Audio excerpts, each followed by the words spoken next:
तो अमृत वेले ये 4 काम करने हैं। ये एक दिन की होली नहीं है, हर दिन होली है। हर दिन ही पवित्रता का संकल्प दृढ़ करना है। अमृत वेले पवित्रता का वरदान लेना, हाईएस्ट होलीएस्ट, इस पर काम करना है।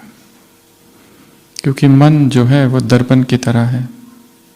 जैसे दर्पण में धूल बैठ जाती है, वैसे विचारों की धूल मन रूपी दर्पण पर बैठती है। इच्छाएं, तृष्णाएं, आकर्षण कहीं ना कहीं होते रहता है। उसको क्या करना है? साफ करना है। तो अमृत वेला वो समय है जब होली का उत्सव मनाना है और पवित्र बनना है, शुद्ध बनना है, निर्विकार बनना है। ये सबसे पहली बात। दूसरा है होली अर्थात रंग। कौन सा रंग? परमात्मा रंग। इस रंग की 4 विशेषताएं बताई है। कौन सी? आज की मुरली से। ये रंग कैसा है? अविनाशी, ऊंचे ऊंचा। और ये रंग कैसा है? सहज। और ये रंग कैसा है? प्यारा।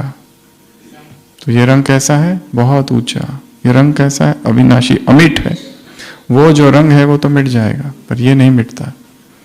तो परमात्मा प्रेम का रंग, अमृत वेला अपने आप को इस रंग से रंग देना है, ज्ञान के गुलाल से, गुण और शक्तियों के रंग से डुबो देना है उसको इस रंग में, ताकि इसमें और कोई रंग ना लगे फिर संसार का। तो ये कार्य सुबह सुबह करना है। तीसरा कार्य है रावण की जायदाद। क्या करना है? इसको जला देकर राख कर देना है, वो संस्कार न बचे। बाबा ने कहा ब्राह्मण जीवन डैश है। क्या ये जीवन क्या है? डिक्शनरी। और इस डिक्शनरी से कौन सा शब्द मिटा देना है? मेरे संस्कार। ये मेरा संस्कार है, ये मेरा कहां से आया? ये रावण का है, उसको डिनाई करना है, रिजेक्ट कर देना है। ये मेरा है ही नहीं।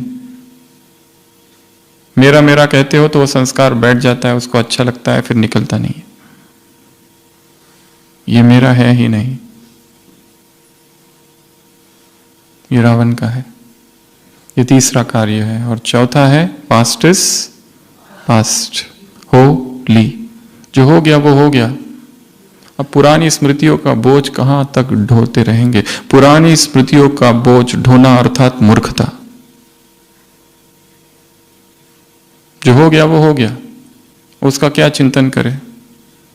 बातें होनी थी वो हो गई, चीजें आनी थी आ गई और चली गई। लोग आने थे, जीवन में आए, हिसाब किताब चुकतू करके चले गए। अब उनको कहां सोचते रहे वो वापस आ जाए या मैं उनके पास चला जाऊं, वो वापस मिल जाए। जिसको आना था वो आ गया, जिसको जाना था वो चला गया। बाप समान अवस्था अर्थात सागर समान अवस्था। एक छोटा सा बच्चा है, उसकी चप्पल वो सागर के तट पर रखता है और खेलता है, आकर देखता है तो चप्पल गायब। वो सागर के किनारे रेत पर लिखता है कि समुद्र चोर है। उसी समुद्र के दूसरी ओर मछुआरे हैं। आज बहुत सी मछलियां उन्होंने पकड़ी और एक मछुआरा समुद्र के रेत पर लिखता है समुद्र पालनहार है। दूसरी ओर एक मां है जिसके बेटे ने आत्महत्या कर ली उस समुद्र में डूबकर। वो मां लिखती है समुद्र हत्यारा है। दूसरी ओर किसी और तट पर एक गरीब व्यक्ति सागर के किनारे टहल रहा है और उसे अचानक एक सीप मिलता है और उस सीप में एक बहुमूल्य मोती है। वो लिखता है समुद्र दानी है। और थोड़ी देर के बाद सागर की एक विशाल लहर आती है और सब लिखे हुए को मिटाकर चली जाती है। तुम हथियारा कहो, दानी कहो, चोर कहो, पालनहार कहो, समुद्र को किसी से कोई लेना देना नहीं है। वो अपना उफान और अपनी शांति स्वयं निर्धारित करता है। इस संसार का मान अपमान, निंदा, स्तुति, जय, पराजय, हानि, लाभ, इन सब से वो परे है। मैं समुद्र समान हूं, मैं सागर समान हूं, विशाल, अप्रभावित। अविनाशी। जिसको जो लिखना है वो लिखे, वो उनकी अपनी धारणाएं हैं, वो उनके अपने विचार हैं। हम उन सब से ऊपर है और सबसे परे है। बाप समान अर्थात सागर समान, समुद्र समान। तो अमृत वेला ये 4 काम करने हैं। पवित्रता की प्रतिज्ञा को रिवाइज। पवित्र अर्थात एक व्रता, किसी और को अपनी बुद्धि में घुसने मत दो, बस एक रस। हर्ष आंतरिक स्थिति का नाम है, किसी व्यक्ति में और वस्तु में खुशी है ही नहीं, किसी भी व्यक्ति में नहीं है, ना किसी वस्तु में है, ना किसी पैसे में, ना किसी पद में।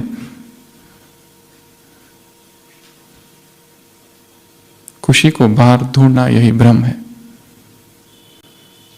वो चेतना का स्वभाव है, वो खोज नहीं है, वो स्वभाव है। तो सबसे पहला काम अमृत वेला 4 बातें। होली अर्थात प्यूरिटी की प्रतिज्ञा, ब्रह्मचर्य की प्रतिज्ञा को फिर रिवाइज करो। मैं अखंड ब्रह्मचारी हूं, निर्लिप्त ब्रह्मचारी, अनटच्ड ब्रह्मचारी। प्यूरिटी हमारी क्या है? प्रॉपर्टी, जायदाद। अगर ये प्यूरिटी की जायदाद ही चोरी हो जाए तो क्या कंगाल हो जाएंगे। बाकी सब कुछ है, ये एक छोड़कर। स्वप्न में, संकल्प में, बंद कमरे में, फोन पर यदि कोई चुरा रहा है तो सारा दिन क्या होगा? कमजोरी, थकान। बाकी सब ठीक है, सेवाएं कर रहे हैं, परंतु प्यूरिटी का खंडन हो रहा है तो क्या होगी? थकान, मेंटल फटीग, मानसिक थकान, एक पश्चाताप, एक संताप, एक आत्मग्लानि का भाव, एक कुंठा, फ्रस्ट्रेशन। इसलिए पहला काम प्यूरिटी की प्रतिज्ञा को रिवाइज। दूसरा काम रंग में रंग जाना, खो जाना। वरदान में क्या है? लव, लवलीन।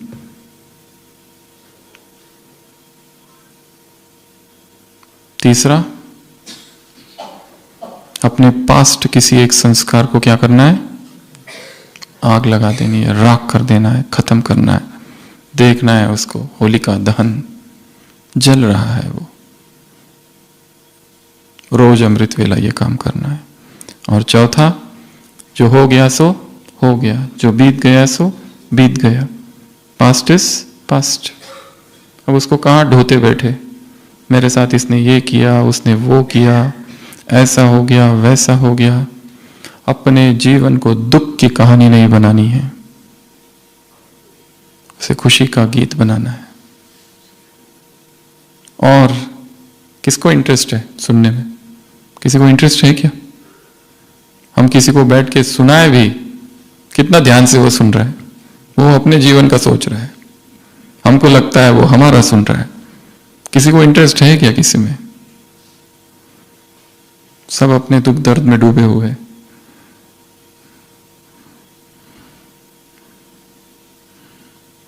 न किसी कान की तलाश, न किसी हाथ की। तो ये 4 कार्य है। फिर आगे मुरली में क्या है? राजा। राजा अर्थात रूलिंग पावर, कंट्रोलिंग पावर, स्वराज्य अधिकारी। राजा अर्थात कौन सी बात नहीं होगी उसमें? अधिकार जहां है वहां क्या नहीं है? अधीनता नहीं है। अधीनता अर्थात डिपेंडेंसी, दूसरे पर निर्भर है। वो चाहिए, कोई व्यक्ति चाहिए, कोई वस्तु चाहिए, कोई साधन चाहिए। वो है तो ठीक, वो नहीं है तो दुख।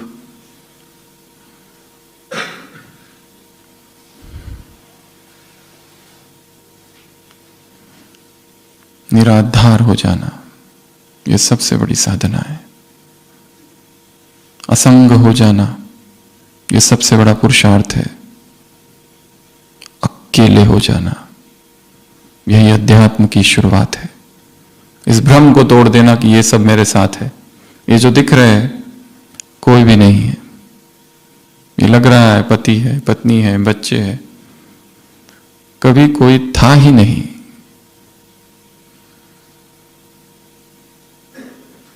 जीवन का हर निर्णय स्वविवेक और श्रीमत के आधार पर लेना है। बस ये दो ही आधार है। असंगी बन जाओ या शिव संगी बन जाओ, बस। किसी व्यक्ति को साथी बनाया। कल हमारे परसों उपड़ी में एक यहाँ की माता आई थी, तो उसको यहाँ चोट लग गई थी। हमने कहा चोट कैसे लगी? तो कहते हमारे समाज का फेस्टिवल था, उसमें हम खेल खेल रहे थे। कौन सा खेल? वो बोरी में पैर डालते हैं ना, एक पैर हमारा और एक पैर दूसरे का। तो मैं तो गिरी और मुझे यहां लगा, और जो दूसरी लेडीज थी वो मेरे ऊपर गिरी, तो ये और ज्यादा चोट हो गई। तो ये जीवन का भी खेल, अकेले ही दौड़ना है। हम सोचे कि किसी के साथ साथ दौड़ेंगे, तो ये इसको क्या कहते हैं, इस रेस को? कोई नाम है? सैक रेस, बोरा रेस। तो ये वैसा ही है कि हमें लगता है हम दोनों साथ साथ पुरुषार्थ करेंगे, साथ साथ योग करेंगे। मैं आ चुका हूं, तुम कहां हो? जल्दी आओ, जगह रखिए। साथ साथ मिलकर बाबा को याद करेंगे, साथ साथ मिलकर भोजन भी करेंगे और बाबा को याद भी करेंगे। हमारा प्यार है, पवित्र प्रेम।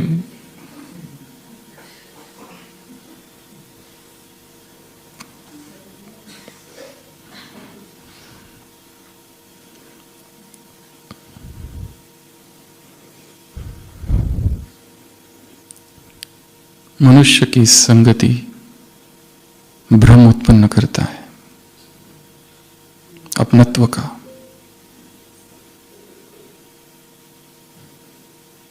तो राजा अर्थात राजा, रूलिंग पावर, कंट्रोलिंग पावर, मेरे मन, मेरा विचार, बुद्धि, संस्कार, सब कुछ मेरे अधीन, और किसी पर भी कोई निर्भरता नहीं। नहीं तो उनमें जो रोग है वो हम में आने लगेंगे। जिनके संग हम रहते हैं उनका क्या हो जाता है? रंग लग जाता है। एक 70 साल का व्यक्ति अपने 90 साल के पिताजी को लेकर हॉस्पिटल पहुंचता है और कहता है, डॉक्टर साहब मेरे पिताजी को भर्ती करो। डॉक्टर कहता है पिताजी तो ठीक ठाक लगते हैं, भर्ती क्यों करना है? वो कहता है ना, इनको नर्सिंग होम में रखो। इनको एक अजीब सी बीमारी है, ये बाथरूम में जाते हैं तो 8-8, 10-10 घंटे निकलते नहीं है। बाथ टब जो होता है ना, उसमें ही रहते हैं, और टेडी बेयर जो है उसके साथ खेलते रहते हैं। डॉक्टर कहता है ठीक है, 90 वर्ष का आदमी है, खेलने तो प्रॉब्लम ही क्या है? वो 70 साल का बेटा कहता है सारे दिन भर वही टेडी बेयर के साथ खेलते रहेंगे तो मैं कब खेलूंगा और मैं कब बाथ टब में बैठूंगा? बीमारी इधर भी है तो उधर भी, दोनों ही समान बीमार है। जिनके साथ हम रहते हैं उनका क्या हो जाता है? धीरे धीरे रंग लगता ही है। इसलिए हम किन के साथ रहते हैं? उन जागृत चेतनाओं के साथ जो तीव्र पुरुषार्थी है, जिन्हें पता है ये कौन सा समय चल रहा है। एक तो हम कहते हैं भगवान सागर है, एक और चीज उसमें जोड़ दो, ये संगम युग भी समुद्र समान है। इसमें कोई लिखता है कि समुद्र चोर है, और कोई लिखता है ये समुद्र हत्यारा है, और कोई लिखता है समुद्र पालनहार है, और कोई लिखता है समुद्र दानी है। कोई कहता है ये समय ही ठीक नहीं है, इस युग को दोष देते हैं। और कोई खुश हो रहे हैं, नाच रहे हैं, उन्हें सब कुछ मिल रहा है। कोई है जो टाइम वेस्ट करते रहते हैं दिन भर, सुबह से लेकर रात तक, इधर की बातें उधर की बातें, इसने क्या किया उसने क्या किया, इधर घूमने उधर घूमने। जबकि समय है मूल्यों का अध्ययन करने का, समय है महान चिंतन का, समय है मुरली, एटलीस्ट संडे की मुरली, एक एक लाइन पढ़ना, सोचना, चिंतन करना, ताकि हमारी धमनियों में रक्त की तरह बहे वो, उसका शब्द शब्द डीप अंदर चला जाए। सुबह केवल गए, क्लास में बैठे, मुरली सुनी, बस इधर से सुनी इधर से गई, इससे कुछ होगा क्या? नथिंग। उसके नोट्स निकालो, पॉइंट्स निकालो, डायरिया भर दो, फिर अपने ही नोट्स जाकर पढ़ो, डिस्कस करो, तो कुछ होगा। नहीं तो केवल बुद्धि विलास है और वाणी विलास है, और कुछ भी नहीं। तो हम कहा थे 5वीं पॉइंट, राजा। राजा अर्थात अधीनता समाप्त। अगली पॉइंट 6th, मन का विमान। पंख कौन से है और चाबी कौन सी है? उमंग उत्साह, उमंग और हिम्मत, ये पंख है, और चाबी मेरा बाबा। और कहां तक जाता है ये? तीनों लोकों की सैर करता है। मन कितना अच्छा एक माध्यम है। यहां बैठे बैठे जहां पहुंचना चाहे हम पहुंच सकते हैं। हिमालय पर बैठे एक योगी के पास अमेरिका का एक जर्नलिस्ट आता है, कहता है मैंने आपकी बहुत महिमा सुनी है, आप कितने 20-30 वर्षों से यहाँ अकेले हिमालय पर कुटिया में साधना कर रहे हो, अब हमारे देश में क्यों नहीं चलते? अब वहां चलो और वहां के लोगों की सेवा करो। वो कहता है मैं यहीं बैठकर सेवा कर रहा हूं, मुझे कहीं जाने की जरूरत नहीं, मेरे विचार ही सेवा करते हैं, मेरे संकल्प ही सेवा करते हैं। संकल्पों में बहुत बल है, दे ट्रैवल, कोई बाउंड्री नहीं है। एक ही जगह बैठकर सारे विश्व की परिक्रमा की जा सकती है, तीनों लोकों की सैर की जा सकती है। जहां पहुंचना है, जिसके पास पहुंचना है, जिसको जो संदेश देना है दिया जा सकता है। अंतिम सेवा मनसा सेवा है। आत्माओं के हृदय में प्रवेश किया जा सकता है, उनके मन में बीज बोया जा सकता है, कुछ भी किया जा सकता है। निर्भर है हमारी एकाग्रता कितनी है और मन कितना निर्विकार है।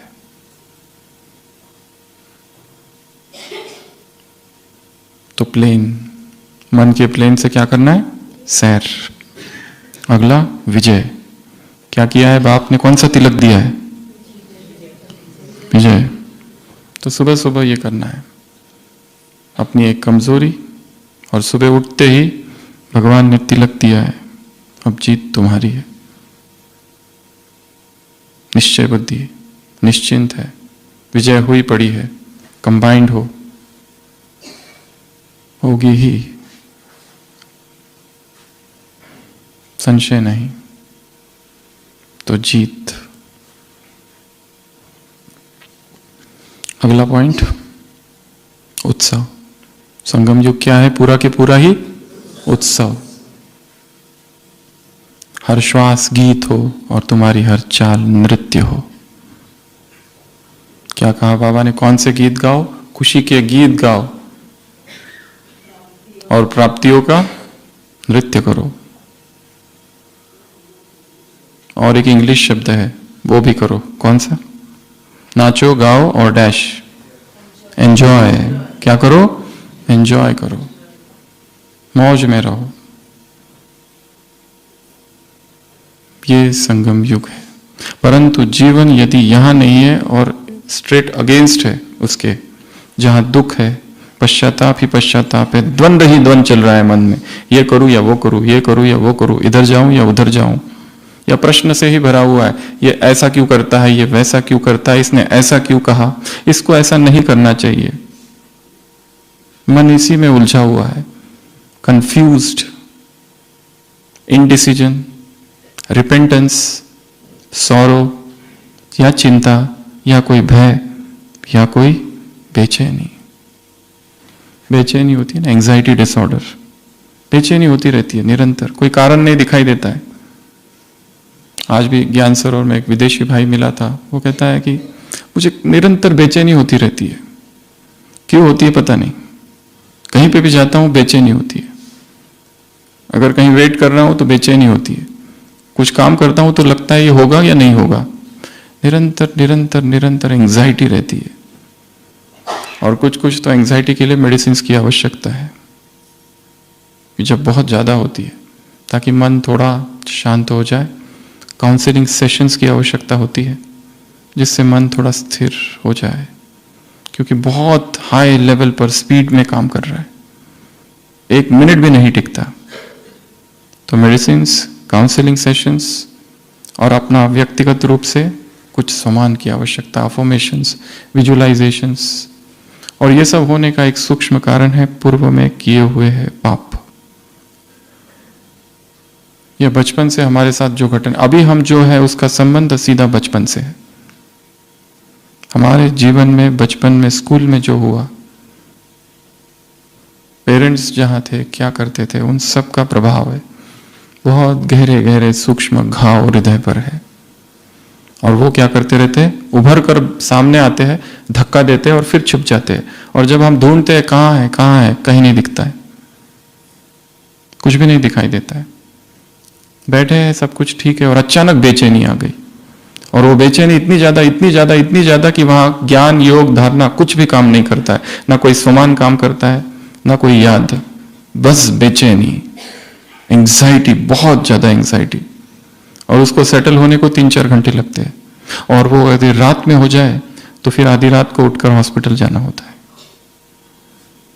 तो अपने आप को देखना है कौन सी बातें मुझ में ये सब करती है, और वो यदि है तो क्या किया जाए। क्या किसी ट्रीटमेंट की आवश्यकता है, किसी की मार्गदर्शन की आवश्यकता है। पहले ये जानना है कि मैं ठीक नहीं हूं और मुझे किसी की मदद चाहिए, तो मदद मिलेगी।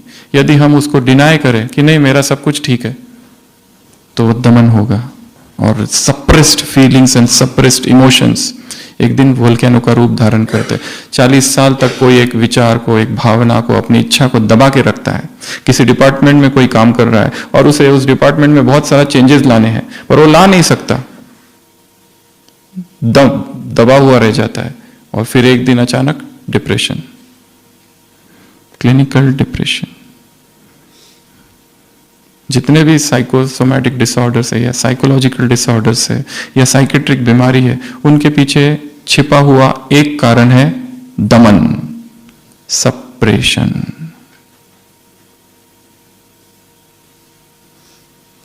तो अपने आप को समझना है कि मेरे जीवन में कहीं दमन तो नहीं हो रहा है, समाज के वजह से मैंने कुछ दबा के तो नहीं रखा है।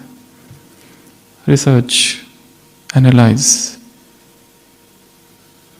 तो हम कहाँ थे, कौन सी पॉइंट पर थे? उत्साह। संगम युग क्या है? उत्साह का जीवन, उमंग का जीवन। शुरुआत भी उमंग से, अंत भी उत्साह से, और बीच का सारा जीवन एक नृत्य, जन्म मृत्यु सब कुछ।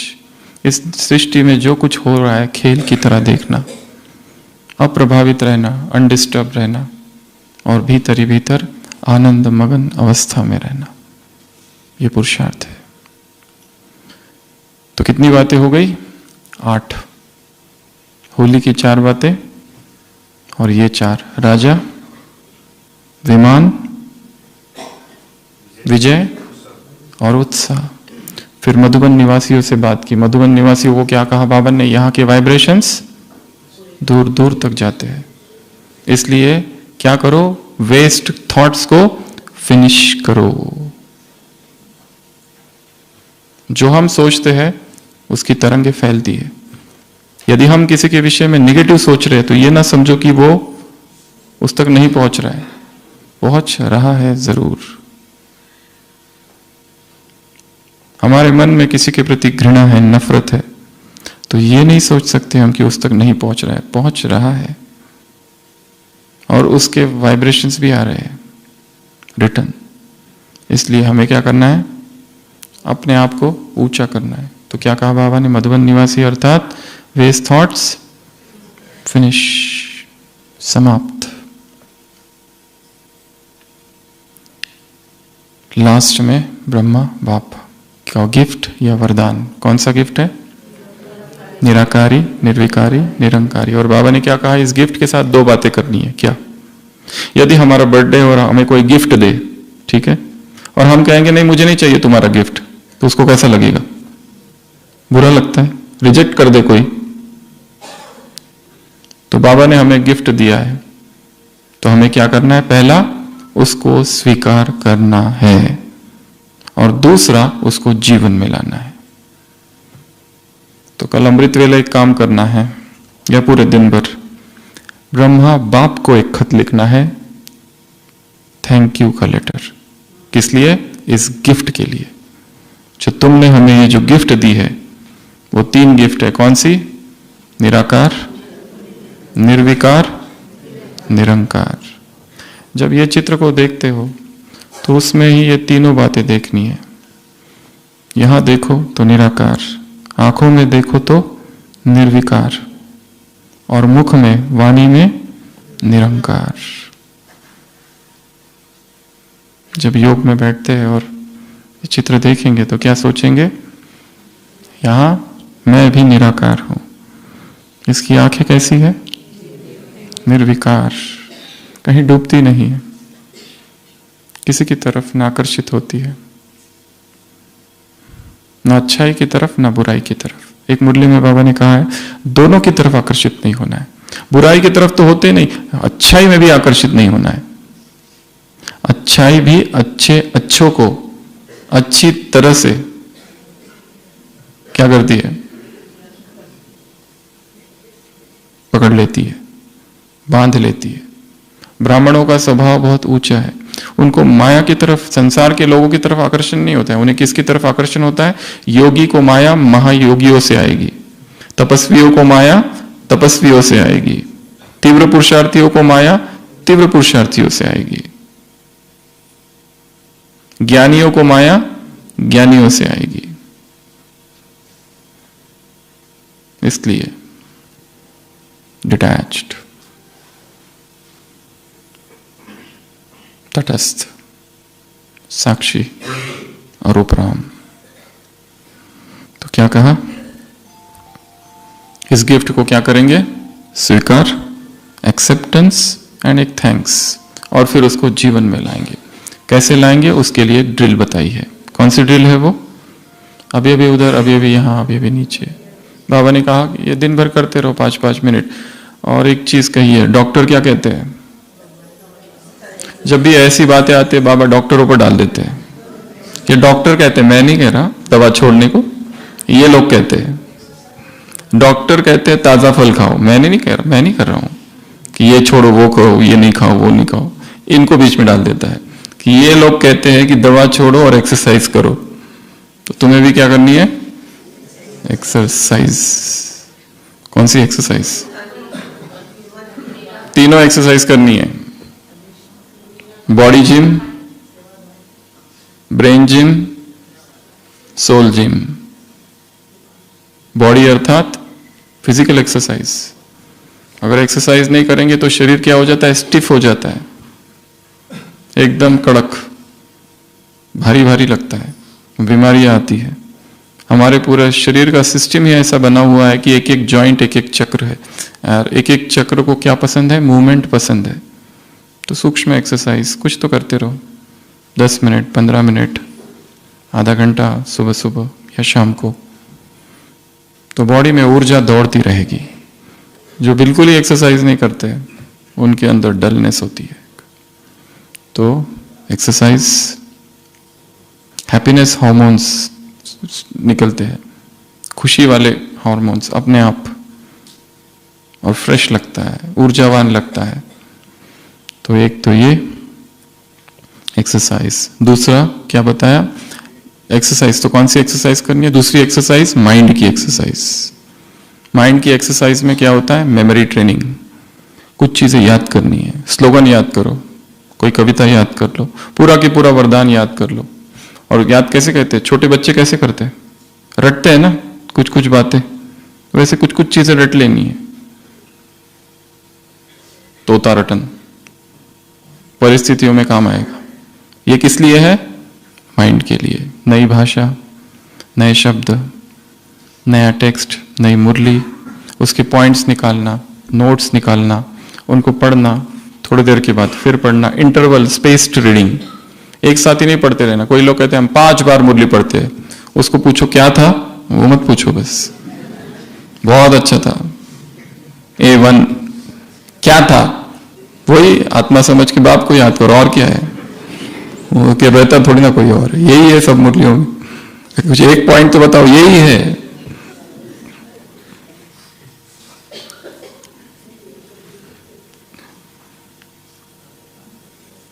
ब्रेन जिम अर्थात माइंड ट्रेनिंग, मेंटल ट्रेनिंग। उसमें क्या आता है? मेमोरी, कुछ चीजें रिवाइज करना, कुछ चीजें याद कर लेना, कुछ चीजें कंठ कर लेना। ये मुरली है कंठ करने के लिए, साकार मुरली के महावाक्य है। ये मुरली ऐसे शांतिवन में अव्यक्त मुरली चली थी। बाप की मुरली ऐसे चलती है जो तुम्हारे दिल में छप जानी चाहिए, प्रिंट हो जानी चाहिए। उसके लिए अगर नहीं होता है तो कई बार पढ़ो, एक बार पढ़ा फिर छोड़ो, दूसरी बार पढ़ो, या टुकड़े टुकड़े में पढ़ो। एक सुबह खाली एक पैराग्राफ पढ़ के छोड़ दो, दोपहर में दूसरा, शाम को तीसरा। Spaced reading. टेक्निक सीखनी है, कैसे उसको स्टडी करें। स्टूडेंट होते हैं ना दो प्रकार के, एक होता है सिंसियर जो सुबह से लेकर रात तक पढ़ते रहते हैं, और दूसरे होते हैं स्मार्ट, एक बार पढ़ लेते हैं हो गया, क्योंकि उनके पास कुछ मेथड्स है, कुछ वेज है, कुछ टेक्निक्स है। उनको पता है ये पढ़ना है, ये नहीं पढ़ना है, इसको याद रखना है, ये याद रखना है, इसको यहां से उठाना है, उसको वहां से उठाना है, ये सबसे अलग लग रहा है, इसको यहां से उठाओ। तो इसको कहते हैं माइंड ट्रेनिंग। और तीसरी कौन सी है? सोल की ट्रेनिंग, सोल की एक्सरसाइज, सोल की जिम। अभी अभी निराकार, अभी अभी साकार, अभी अभी सेवाधारी, अभी अभी इस लोक में। ये आज की ड्रिल बताइए, अलग अलग मुरलियों में अलग अलग ड्रिल्स। तो क्या करते रहना है? अलग अलग ड्रिल्स करते रहना है। तो ये थी ड्रिल। वरदान में क्या है आज के? लव। और लव क्या है? नहीं, लव क्या है? लक के लॉक को खोलने की की। लक के लॉक की। कौन सी की? वो भी कौन सी की? मास्टर की। मास्टर की अर्थात सभी ताले खुलते हैं जिससे। तो ये क्या है? लव। स्लोगन में क्या है? स्वयं के परिवर्तन का क्या करो? समय निश्चित करो, फिक्स द टाइम। डेडलाइंस इसको कहते हैं कि मुझे बड़ी बड़ी जीत नहीं, छोटी छोटी जीत हासिल करनी है पहले तो। और जो भी नई आदत है, न्यू हैबिट तो ही कायम रह सकती है अगर वो बहुत आसान हो। ये देखा गया है, अगर हम बहुत डिफिकल्ट वाली आदत रखते हैं, अगर कोई लक्ष्य रखता है कि मैं आज तक कभी एक्सरसाइज नहीं, कल से 2 घंटा एक्सरसाइज करूंगा, तो ये ज्यादा से ज्यादा 3 दिन चलेगा बस। कोई कहता है कि मेरा अमृत वेला होता ही नहीं, रोज 5 बजे उठता हूं, 6 बजे उठता हूं, कल से मुझे 2 बजे उठना है। 2 बजे उठेंगे और दिन में 6 घंटा सोएंगे। फिर ऐसा लक्ष्य नहीं रखना है। कैसा रखना है? बहुत जो आसान, एक्सरसाइज 0 है तो टारगेट करो कल से केवल 5 मिनट एक्सरसाइज करेंगे, उससे ज्यादा नहीं। ग्रिप आने दो उसके ऊपर, थोड़ी सी ग्रिप। एक बार ग्रिप आ गई, एक हफ्ते में फिर टाइम बढ़ाना है। एकदम ही पहले दिन ही बहुत असंभव सा नहीं करना है, नहीं तो सीधा गिर पड़ेंगे। अभी दिन में 3 बार खाते और 4 बार टोली खाते और फिर सोचेंगे कल मैं उपवास करता हूं, तो दृढ़ संकल्प से कर तो लोगे दोपहर तक या शाम तक, और रात में रोटी ब्रह्मा भोजन स्वप्न में घूमते रहेगा। समझ, प्रेममयी समझ के साथ सब करना है। किसी की देखा देखी नहीं, इसने किया, उसने किया, उसने किया, उसने किया। उनकी दिनचर्या अलग है, वो अलग है, हम अलग है। हमें अपना डिसीजन अपने विवेक और श्रीमत के आधार पर लेना है। तो क्या कहा बाबा ने? स्व परिवर्तन की क्या फिक्स करो? डेट फिक्स करो। तो ये हो गई मुरली की ऊपर ऊपर की सारी बातें। कुछ बातें और थी, कौन सी जो छूट गई है? होमवर्क दिया था, सम टाइम और समथिंग। इन दोनों को हटाओ। मेरे संस्कार है ये डिक्शनरी से निकाल दो। सम टाइम समथिंग बाद में नहीं, इमरजेंसी क्रिएट करनी है, अभी करना है, अभी अभी। जैसे कोई व्यक्ति सो रहा है, उसको कहो जागो जागो जागो, वो जागता थोड़ी है। पर यदि उसके घर को आग लग गई तो वो कहेगा नहीं नहीं लगने दो, मैं अभी सो रहा हूं। ना ना ना, वो क्या है? इमरजेंसी है। Create a sense of urgency. हम मधुबन में कितना दिन है? 3 दिन है, 4 दिन है, बाद में नहीं आने वाले। या तो कोई लोग एक ही रात के लिए मधुबन में आते हैं। इमरजेंसी क्रिएट करनी है अभी मुझे, कल का अमृत वेला मेरे साथ है बस, उसके बाद तो वही दिनचर्या, वही उधर की दुनिया। एक इमरजेंसी क्रिएट करनी है कि नहीं, मुझे कल ही 3 घंटे में कुछ लेना है 2 से 5 के बीच, बाद में ये समय नहीं आएगा।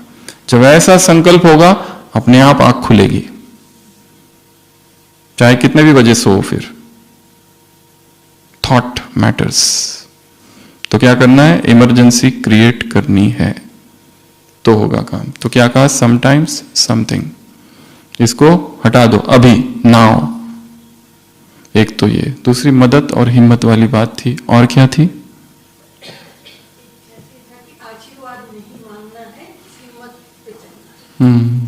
कुछ भी मांगना नहीं है। वैसे तो मांगना कुछ है ही नहीं, भगवान से भी नहीं मांगना है कुछ, सब अपने आप मिलेगा।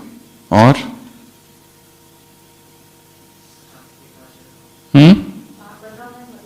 बाप बंधा है मदद करने के लिए, हो गया। और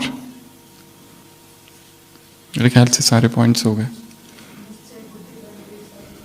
ऐसे कैसे?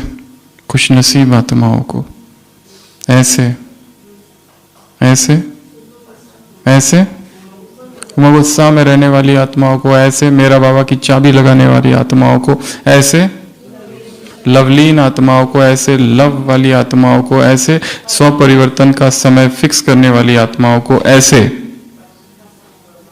ऐसे, ब्रह्मा बाप के जो वरदान है उसको प्रैक्टिकल लाइफ में लाने वाली आत्माओं को, उसको स्वीकार करके लाने वाली आत्माओं को ऐसे, पुराने संस्कारों की जायदाद को भस्म करने वाली आत्माओं को ऐसे, होली बनने वाली आत्माओं को होली करने वाली आत्माओं को, परमात्मा प्रेम में रंगने वाली आत्माओं को ऐसे, हाईएस्ट होलीएस्ट आत्माओं को ऐसे ऐसे, लकीएस्ट आत्माओं को ऐसे,